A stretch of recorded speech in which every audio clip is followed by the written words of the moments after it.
Hello, good evening, and welcome to you who are listening online. Thank you for joining us. Good evening, Sister Suman. You're welcome. And today's topic is turning mundane chores into meaningful moments. And there's a beautiful picture here of someone happily cleaning windows. So the speaker will share on what really is important, whether it's the actual chore you're doing or what's going on in your mind. The speaker, of course, is Sister Suman Karla, and she's typically born and bred Indian in London.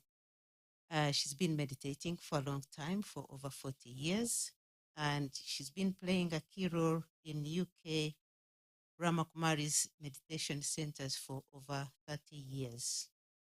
She's also an artist in poetry and sketching and holds a diploma in business and finance. It gives me pleasure to welcome Sister Suman. Thank you. Actually, Rose, could I have the leaflet?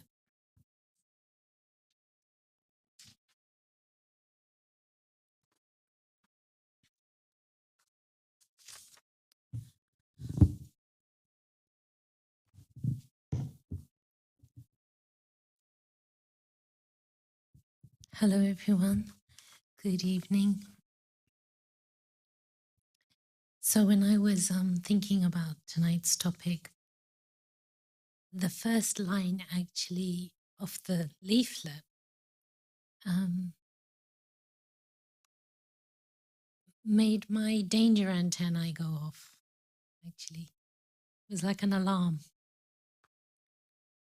So, I'm going to read you that line and I'm going to share with you why that happened for me. So, the first line is sometimes the task or chore can give happiness. And why that rang like an alarm bell for me is because there are certain things that we do that we enjoy doing more than others. That's kind of normal.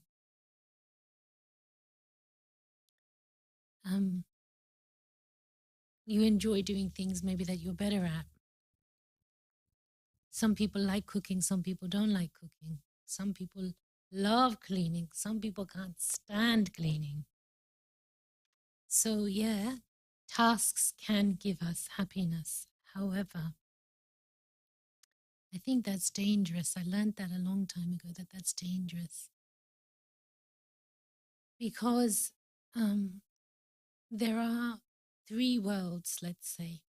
So I would like you to imagine that there are three circles: a big circle,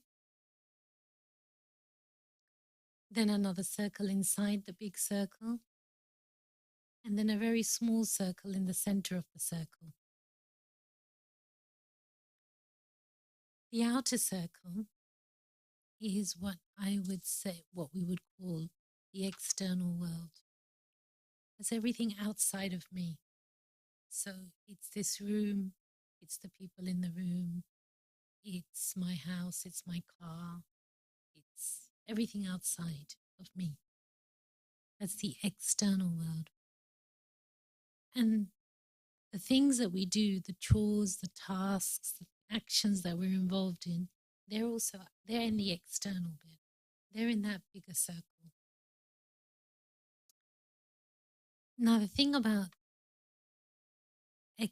everything in this external world is that it has what we call a short shelf life. It has an expiry date. It's perishable. And so if we base our happiness on anything in this outer circle, this external circle, where things can expire, actually that's dangerous because those things don't last. And not only do they not last, but somewhere in the back of our minds, we know that each one of those things in the outside world has this expiry date on it. And we know that, and because we know that, there is, even though we're taking happiness from it, at the back of our mind, somewhere deep down inside in our soul, we know it's not gonna last. And so there's an anxiety that's operating at the same time as the happiness. Something inside you knows. So there, if I take happiness from external things, from external chores, tasks, people, it will also have a parallel anxiety. Sometimes we're not conscious of it at that moment in time, but it's there in the background, like white noise. We also know that because it won't last, we're also subconsciously seeking and looking out for the next thing that can give us happiness. So maybe it's a party today that's going to give me happiness. But somewhere in the back of my mind, I've already started planning because I know that that party's only for one night. So where is my next bit of happiness going to come from? So I'm already kind of looking. So it might be a bit of retail therapy. It might be spending time with some mates of mine. But one finishes and I'm already thinking about the next one, my next source to plug into and to get this happiness from. And so it's like I'm chasing, I'm anxious. So I'm getting the instant gratification, I'm getting a quick fix, but deep down inside, I've also got these other things happening. Make sense? And so if an action is out there, doing things that I like doing, that I enjoy doing, I will have momentary happiness. I will enjoy myself whilst I'm doing it, but it doesn't last. And then the other thing is that anything that is outside of me, I don't have control over it. I don't have control over the weather. Can we decide what weather we're going to have? We can't. There are things that are, anything that is outside of me, I do not have control over. And I have control over whether people at this party that I'm going to are going to be decent with me, or whether they're going to be friendly to me, or whether they're going to blank me. I can't. That's not in my hands. So I don't have any control of anything that's external. And because I don't have any control, that also makes me anxious, fearful, nervous, because I just don't know. It's an unknown quantity. And I have no control over it. So if I try to take my happiness from outside, it's the setup. Eventually, I'm gonna run out of steam.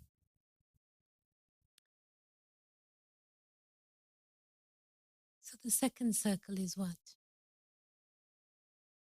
The second circle is my inner world. So everything around me was the first world. The second world is my inner world, meaning inside this body is where there is consciousness. And consciousness is also a huge world, just like the physical world is huge. You have continents and countries, and you have nature, and you have people, and you have buildings. It's huge. The expansion is huge.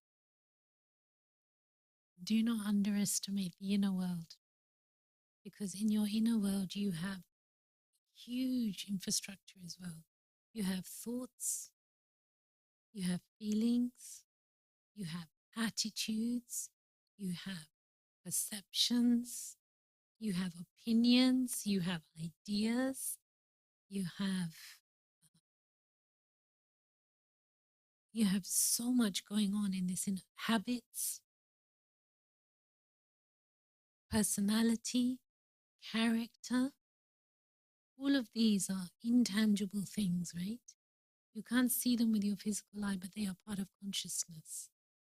So there is a whole world going on inside here.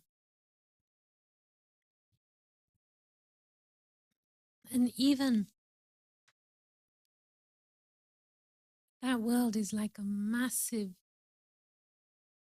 busy, it can be like a massive, busy motorway. There, there is noise, there is speed, there is so much going on. It's like being in a playground or a playfair. It's like being in Alton Towers, actually. You have got roller coaster rides. You have got days where there are certain rides that are more calm. Then you've got other rides that take your feelings through roller coasters. One minute you are scared to death, you're screaming out. Next it's slowed down. And so you also slow down. So we have this so much going on in our inner world.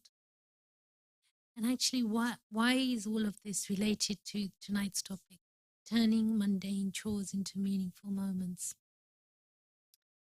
Because I don't believe that it's about the thoughts that you have whilst you're carrying out the task,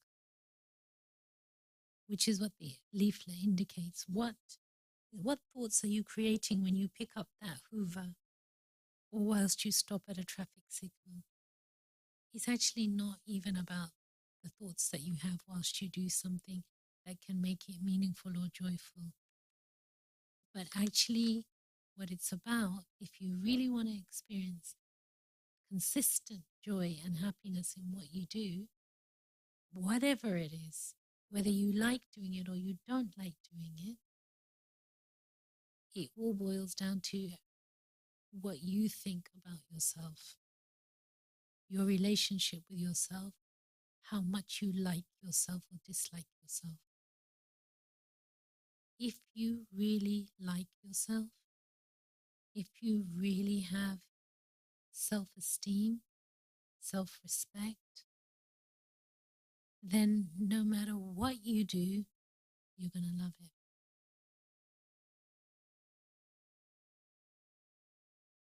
But how do we get to a place of what? Of self-respect and self-esteem? It's not, it cannot be found in the external world, in that first circle. And even in this second circle, like I described, you've got thoughts, feelings, attitudes, ideas, and they're all popping up left, right, and center in your mind. And traffic is crazy. So, how, even in your inner world, are you going to find peace, joy, and yourself? So, within that inner world, there is a third. So, we have the two circles, the outer circle, the outer world, second circle, the inner world. And then in the middle of the inner world, there is another circle. And it's what I call, it's just my personal name for it, is the quiet spot. There is, in the middle of all that busyness and in traffic of your inner world and thoughts and feelings, there is one place called the quiet spot. It's like having a room in a house where you can just go into. And when you enter that world, that little room, you will experience being centered. You will experience touching on a joy that is not dependent on anything in the outer world or your inner world. quiet spot.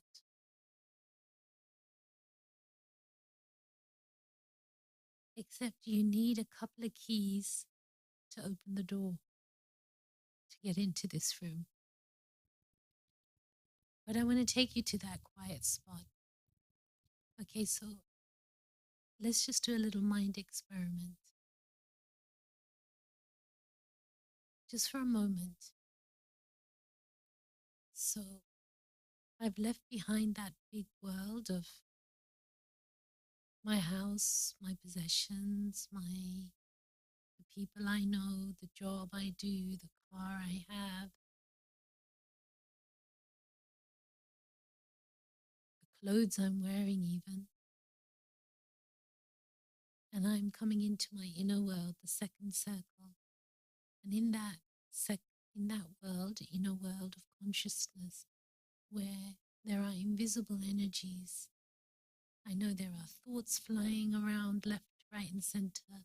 There are feelings, there are emotions, there are perceptions, there are impressions, there are memories. I leave all of that behind as well, and I step into the third circle, which is called the quiet spot. It's a zone where there is no noise, there is just serenity, tranquility, quietness. I don't need to do anything, I don't need to be anything. As soon as I enter into that quiet spot, I'm instantly at peace. It's so simple. I don't need to make effort. I am just at deep peace. I am calm. I am still. I'm empowered. I'm full of love. I feel joy for no reason. And I experience that I am joy. That's who I am. I am lightness and happiness and power and strength and courage. It's who I am. And I see all of that like in a little capsule. And I see that capsule as being very tiny. It's a round capsule. It's very small, smaller than maybe the head on a pin. But inside that little round pinhead, there is peace and there is power. And that is who I really am.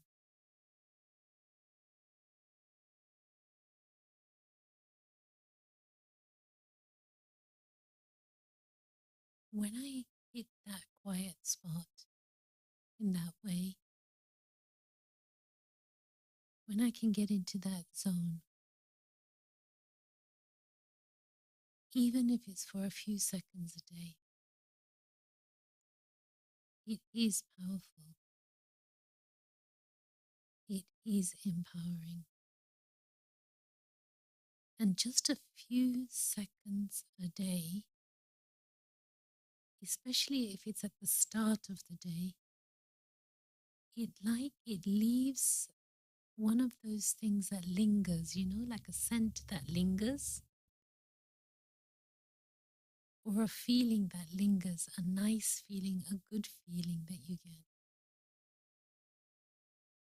It stays with you the whole day. Then whatever you do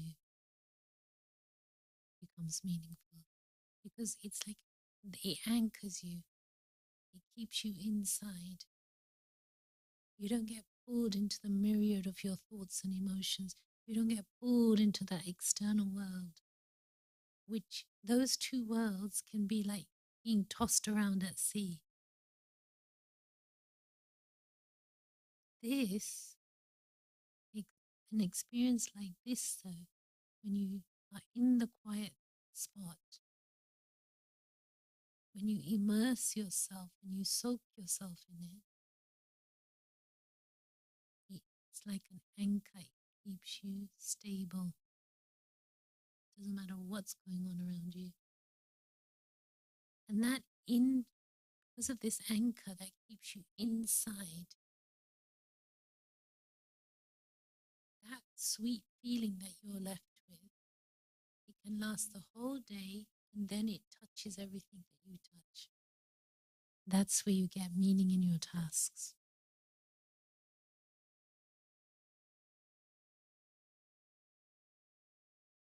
But tonight we just did it in a very conducive environment. So we're in a room where people are here because they like spiritual type of ideas. We're in a center that is specifically dedicated to meditation and to creating that type of atmosphere. You had a guided commentary to take you there. So it's a conducive atmosphere. You were able to do it easily. And some days you can do that for yourself, even at home. If you have a little corner in your home that you reserve just for your meditation, you don't do anything else there. No TV watching, no cooking, no chatting. But you've got a little corner. It could just be one little chair and one little corner, but it's your meditation spot. You can build up the type of atmosphere that you've got here in a center like this. And you can give yourself your own commentary and hit that quiet spot yourself. But I think, to be honest and to be realistic, it's not always easy to do it. Some days you're going to be able to do it more easily, and some days your head's just going to be spinning too much. So there's not a quick fix, but there are a few things that help in being able to arrive at the quiet spot more easily, more quickly. And those few things go like this. One is to, like I said, the more I like myself, the more I respect myself, the more I love myself,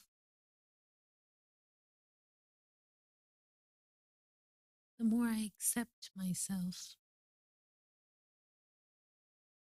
the easier it will become to go straight into that quiet spot.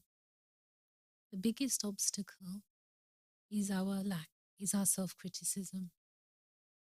And the thing about self-criticism is that most of us don't even recognize most of the time that we're being self-critical. Because the thing about criticism is it's a little bit like a backbiter. It doesn't often do it on your face. It's behind your back. The self-critical voice. So you might suspect that it's there, but you haven't actually heard it with your own ears. And when you don't hear something with your own ears, if someone's talking about you behind your back, you might have a sense because you might get a vibe from them or you might get a vibe from others, but you can't actually confront them about it because it's only a suspicion. You don't really know. But if you heard somebody say something about you, maybe that's not even correct, you kind of feel like you're well within your rights to go up to them and say, "Excuse me, I just heard what you said about me, and I'm not too sure that I'm feeling comfortable with that.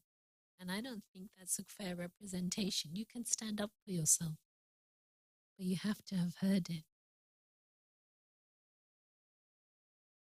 You can't do it on the basis of speculation. You won't really have a leg to stand on if they challenge you. Self criticism is the same. It's doing this back chatting about us to us, but we can hear it if we become quiet, if we pay attention. And it's so important to catch it in action, to catch it with his hand, when the kid with his hand in the cookie jar. You got to catch live. But for that, you need to pay attention. And how do you, one method that I found to catch the inner critic is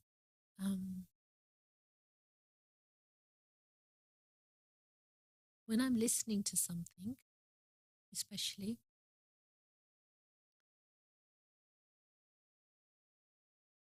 listen to not just what's being said or read,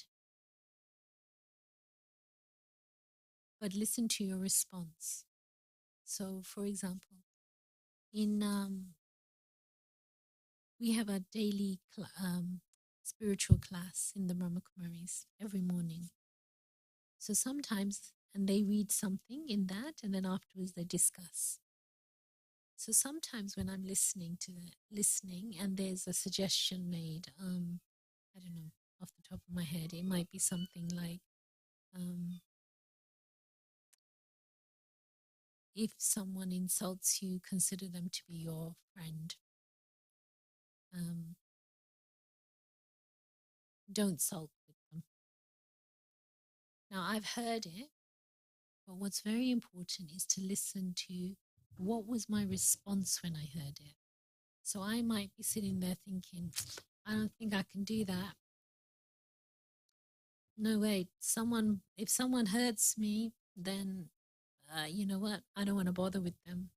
I'm going to back off from them. I'm going to keep my distance. I can't be bothered with people that are going to be like this with me. That's just not me. So you see my response. I heard one line and there's a barrage of thoughts that have come up. One of those thoughts was, I can't do that.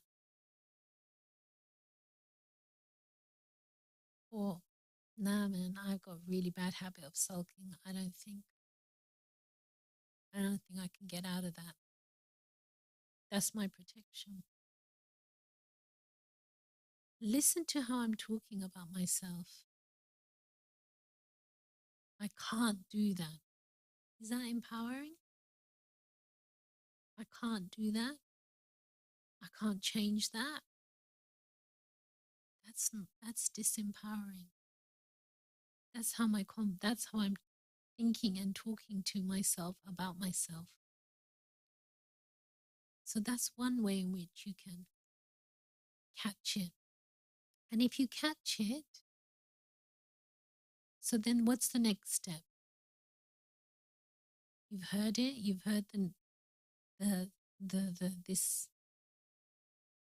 self-barraging talk. So the next thought is you could challenge that type of thinking.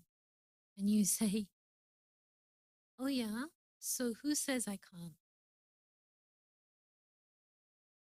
Anybody can change. Maybe I can do it. And okay, so yeah, it's true. I am moody. It's true. I do sulk with people. But does it mean that I'm going to be a sulking type of personality till the end of my days? You're challenging yourself now. You're standing up for yourself, because if you let the critic talk, and you let it ride, it will carry on. You know, it's only recently I started to think. I did a reappraisal of the word consequences. And I was thinking about how even our legal system is such that if you break the law, there are consequences. And because there are consequences, you think twice about doing something. If there were no consequences, you might carry on doing it. But because of consequences, we buck up a little bit. We're a bit more careful. So, in the same way, if I let my critical side, I don't monitor it, I don't challenge it, it will carry on doing that to me. So, I need to talk. I need to stand up for myself. I need to have a conversation, a dialogue with this critical self, and let the critical self know that I know that what it's doing. You know, they say that if someone has the ability to be honest about their mistakes and own up, like it's a system,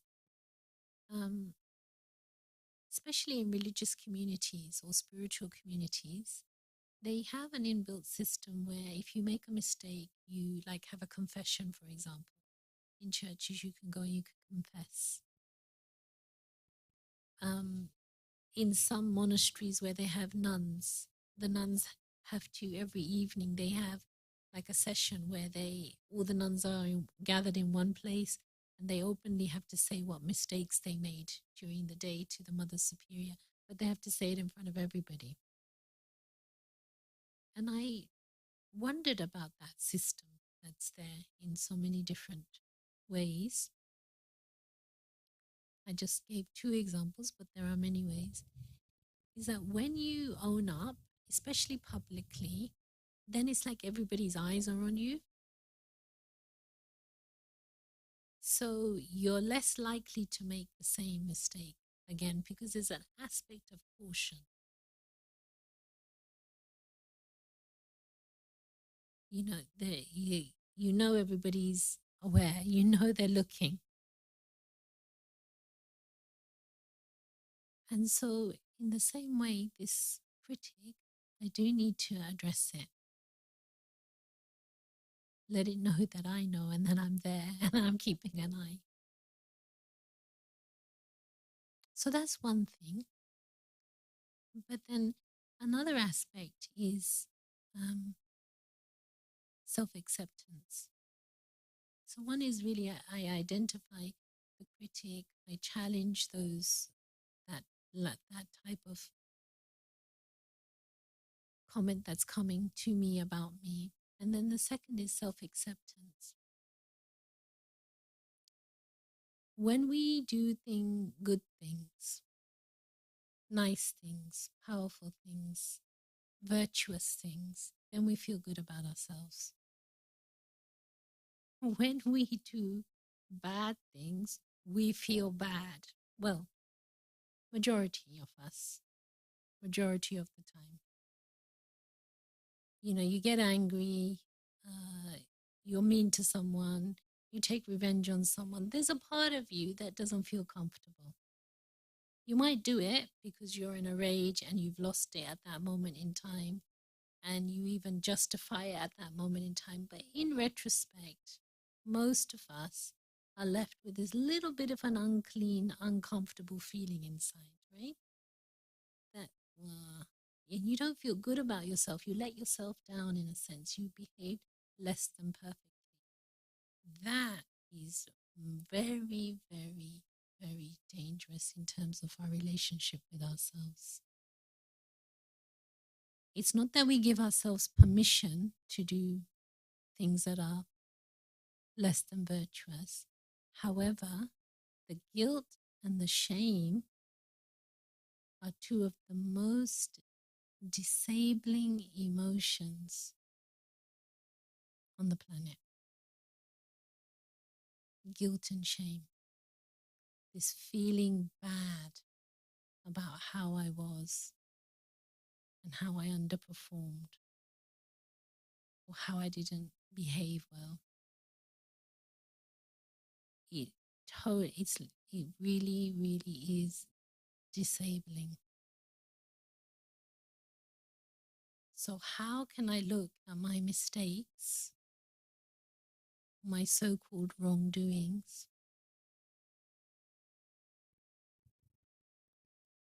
in an accepting way?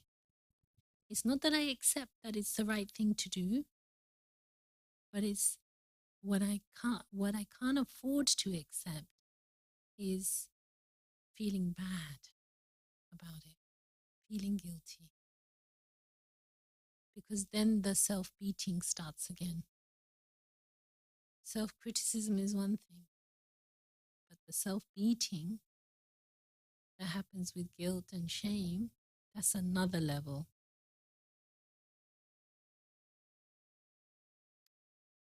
But there's a very simple solution to that, very simple formula.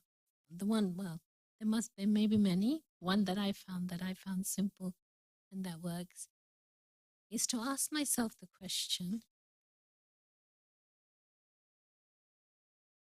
how comes I did that? What was the real reason? So let's just say, for example, I lied to someone about something. So there's a part of me that is feeling a little niggled about that. I know that I lied. No, maybe they don't know. Maybe nobody else knows, but I know. So the heavy duty, feeling a bit bad about that comes in. But then I ask myself the question, why did I lie?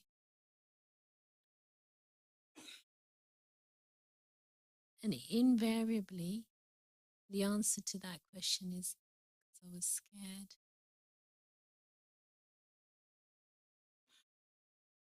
I lied because I was afraid. I was afraid. Do you need some water? I'll just wait.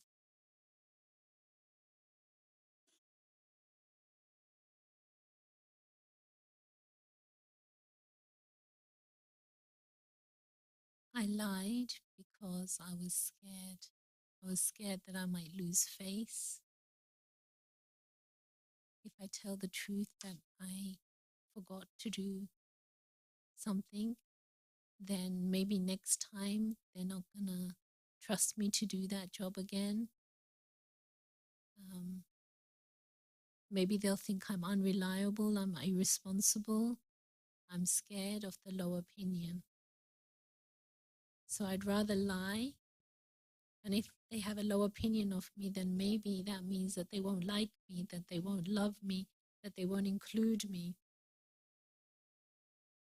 So my fear makes me lie. My wish to be loved and liked and included, and for others to have a high opinion, a loving opinion of me, that's the real motivation. And when I start to see that that's behind why I did what I did, then I begin to feel sympathy, maybe empathy, maybe compassion for myself. And at that moment in time, when I've identified that this is why I did it, because I was scared. So a simple question for self-acceptance, recap, just ask yourself, why did I do what I did? Go behind it. And you'll come back to, I just wanted to be loved. I just wanted to be liked. I was scared. When you see the real reason, then you start in your hearts. Then you can, there's a very powerful thing you can say to yourself. And that is, I choose sympathy.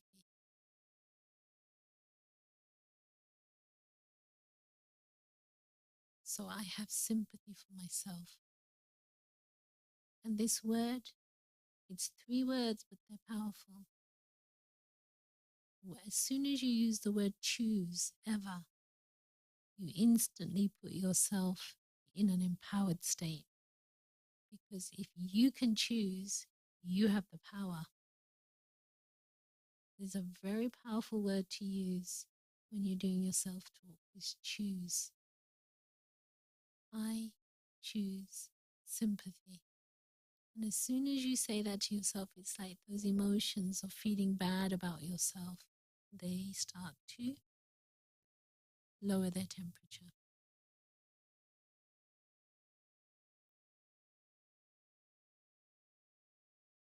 So that's self-acceptance. A part of having a good relationship, building a good relationship with myself, in which I like myself, I love myself, I respect myself, I have esteem for myself, which I need if I want to enjoy everything that I do in life. So another aspect is find things that make your heart sing. Listen out for things that when you hear those things, something inside you says, it just excites you, enthuses you. Like for myself, a phrase. When I find these words that work for me, and it'll be different for every person, but when you find the words that work for you, that bring up a positive emotion or a high emotion, that energizes you, then it's good to write them down and make them into short phrases. So for me, one of my phrases is, I love freedom. And as soon as I say that to myself, I love freedom, I see myself in like a child running through fields. I got nobody telling me what to do, nobody controlling me, no parents. I can do what I want, when I want, how I want. Just I feel liberated. It works for me. I love freedom. That's my 3-word thought. For you, it might be something else. Like the other word that I love for myself is obedience.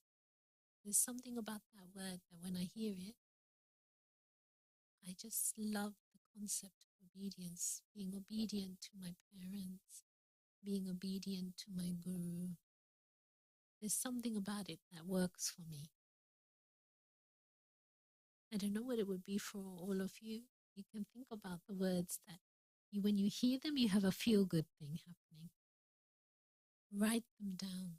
Notice them. When you listen to talks, when you're reading something, if something suddenly there's a spike in your feelings, not a glucose spike, but a spike, an energy spike in your heart, write it down. Don't miss it. Start writing and noticing those things that give your mind like a spike. And then when in your meditation, it's not just, our meditation shouldn't just be the I am a point of light and I need to forget the world and slow my thoughts. No. But take these powerful phrases and say them. Savor them in your mind. So for me, I could spend a whole 5 minutes on that. I love freedom. I love freedom. I could spend 5 minutes just saying that one line to myself. And all the emotions and every emotion, high emotion that we have, it's not just the soul that's experiencing it. Every cell in your body starts to experience it. Every cell in your body starts to absorb it. Your brain starts to absorb it. So your brain chemistry changes, your health changes because your cells are now getting a different memory field inside of them.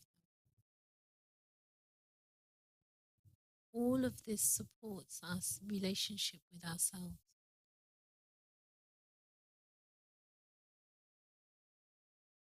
So now that's what I call having pure thoughts. So there is pure thoughts, and there's another step. And another step is called good wishes. Pure thoughts and good wishes is a winning combination. So pure thoughts is, like I described, things that excite you, that embolden you, that energize you, and you immerse yourself in those. It's like having your favorite cream cake and just totally enjoying it slowly and nicely. But good wishes is a separate topic. And good wishes is the wishes that I, or hopes that I have for myself. So they usually start with the phrase, I hope you find the peace that you cherish so much. May you be calm. It's a wish that I have for myself. May you be mature. May maturity come to you. You've identified the things that attract you in life. And generally, there's a simple formula to find the things that attract you. It's usually things that you admire in others. Like for myself, one thing that I absolutely adore in other people is transparency. I love it when people are plain and straight and transparent. I can't handle it when people are courteous and they're saying all the right things, but you don't quite feel that what they're saying is what they're feeling or what's going on inside. That kind of thing makes me nervous. But when you've got somebody who's just, they could be a bit clumsy, they could be a bit harsh, but the thing is, they are what they are. They're not hiding it. They are plain. I love that quality of innocence and transparency in people. So one of my wishes would be, may your life, Suman, be filled with transparency. I don't have that quality actually. I admire it in others, but I don't quite have it yet as much as I would like to have it. I have it in degrees, but not to the extent that I would like. So my wish for myself is, Suman, may you become as transparent as you would really like. You see the difference between a pure thought and a good wish? Is it clear? So when I do those three things, have pure thoughts for myself, four things, pure thought, challenge the self-critic, say to the self-critic, yeah, you sure about that? Is it always going to be like that? Challenge them. Notice them, challenge them. Then having pure thoughts, things that excite me. Then self-acceptance, going behind the things that make me feel bad or guilty and asking the question, why did I do that? And then once I see it, choosing sympathy. I choose sympathy. And then Fourth one, good wishes for myself. Combine all of these and you end up with a very healthy relationship with yourself.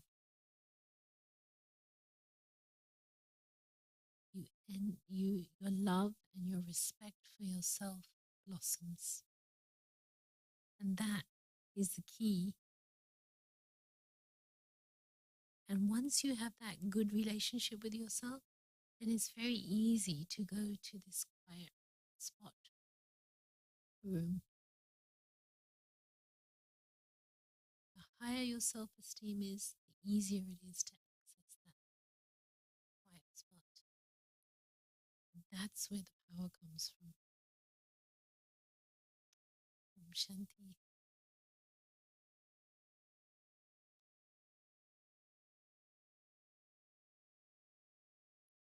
So, any questions or comments from anybody? Anything you would like to share? Maybe what stood out or jumped out for you? I think we have a couple of minutes.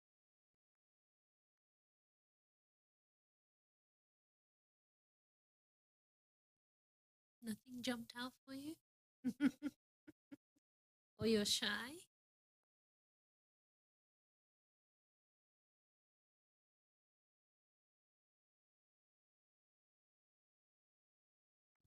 Or you're waiting for somebody to start and then you'll say. Okay. Anyone? They're waiting for you to start, Rose. Me just okay. It's probably more a comment, and that talk to me felt like a prayer. I kept thinking, okay, and I became increasingly aware of how low my self-esteem is, not by choice, but because I don't really pay that much attention. Thank you.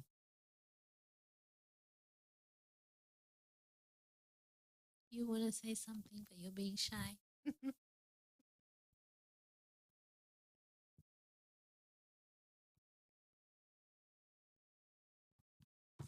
For me, it's about the self-criticism, and yeah, that's very good tips that you give. How to, because we have it at the back, and whenever something happens, something bad happens, we criticize ourselves, even though we can do it only one time, but it remains with us for a long period of time, for years, yeah, months, days, years.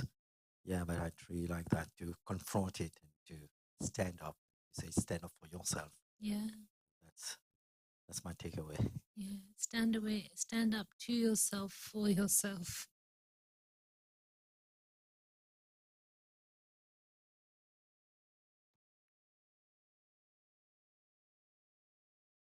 Yeah, like that was how you put it, that our inner critic is usually the only obstacle to finding that um, the quiet spot. Like you said, I like that terminology.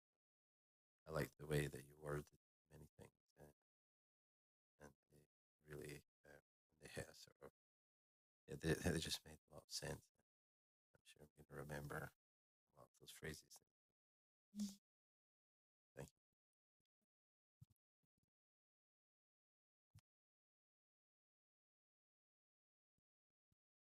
I usually send good wishes to everybody around me whenever somebody helps me or does something. Anybody I meet. Today I learned that I can send good wishes to myself, and I'll try to. You want to share? No, you want to be. Okay. Should we finish with just a moment's meditation? And then we'll have announcements.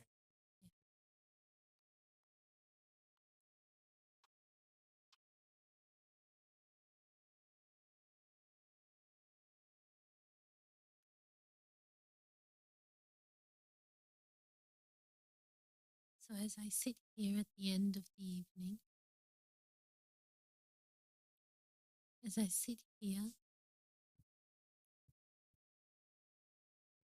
as I sit here at the end of the evening,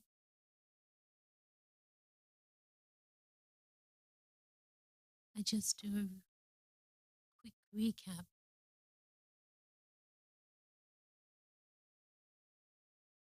I go back to that moment in the evening where we were first introduced to the quiet spot. I see the three circles, the big outer circle representing everything outside of me, the world of action, the world of interaction, the world of people and possessions. I move away from that world to the inner world, the world of thoughts and feelings, the world of consciousness. And I see that. I leave that behind and I move once again into the small circle, the quiet spot. And I feel like that quiet spot is in the center of my forehead. Just a round, small space in the center of my forehead. And as I focus on that round circle, I see that there is in the very center of it a point. That point is a point of light. It is what in Brahma Kumaris we call the soul, what we understand to be the real essence of who we are.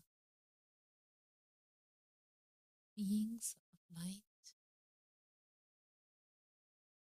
in whom there is love, peace, joy, power, fabric of the soul, the innate and the deepest part.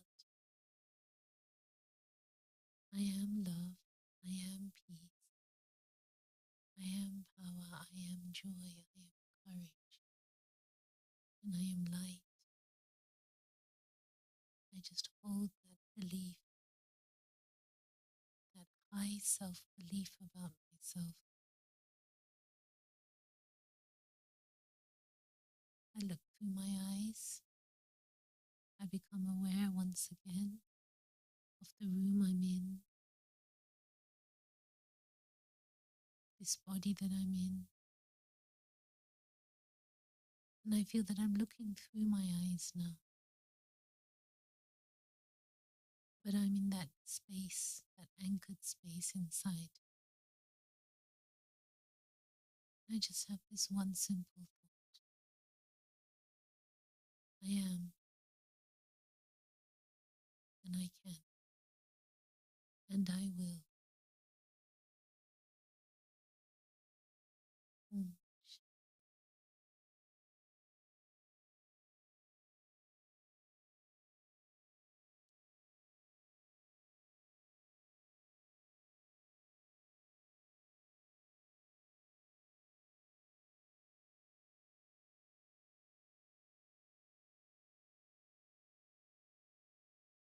Very much. Thank you. We just move hands, show appreciation. Thank you. Thank you for coming, and we hope you come again, share with us. Um, apart from, what the moment you said, if you like yourself enough, you will enjoy every chore that kicked in, and I was like, hey, I need to understand this. And thank you for explaining that deeply. And thank you all for sharing. It's always really nice to have your thoughts. It's like when you say, they always say good wishes to other people. And even when you are talking, or the good wishes, it's always for somebody else. It's not for me. So create those powerful words too. Thank you. And so for next week, same time, same place. The topic is a full-time job, believing in yourself. So that would be interesting. And so for the usual announcements on Sundays morning meditation online, you need to register. And then Mondays and Thursdays, you can join here or you can join online for the meditation for 30 minutes between 7 and 7:30. And if you want to plan ahead for the month of February, is Overcoming Anger course for Wednesday and Thursday, 19th and 20th. It's in the evening from 5:30 to 7. And then the Art of Positive Thinking on Wednesday, 29th and 30th. No, that is gone. That is January. Sorry, beg your pardon. And then you can always come and visit the quiet room. Just have a moment to yourself. The shop is always open after the talk and open during the day. And the book accompanying the talk is Something Beyond Greatness, and with Judy Rogers and Gayatri Narain. Okay. And would recommend. Yeah. Okay. There's something really catchy at the back which says, greatness has many faces. Yeah, that was This book is stories of people, ordinary people, who suddenly there was some situation and it brought out like a bigger side to them and they jumped in to help. So how their greatness emerged in a moment of crises. It's a collection of stories. It's a very easy read and it's one of the few books I would recommend. Okay, recommended by Sister Suman. So it's only £8. It's in the shop. So thank you again for coming, and thank you to you who are watching online. Have a lovely evening and have a safe journey. Thank you. Thank you. Thank you, everybody, to coming.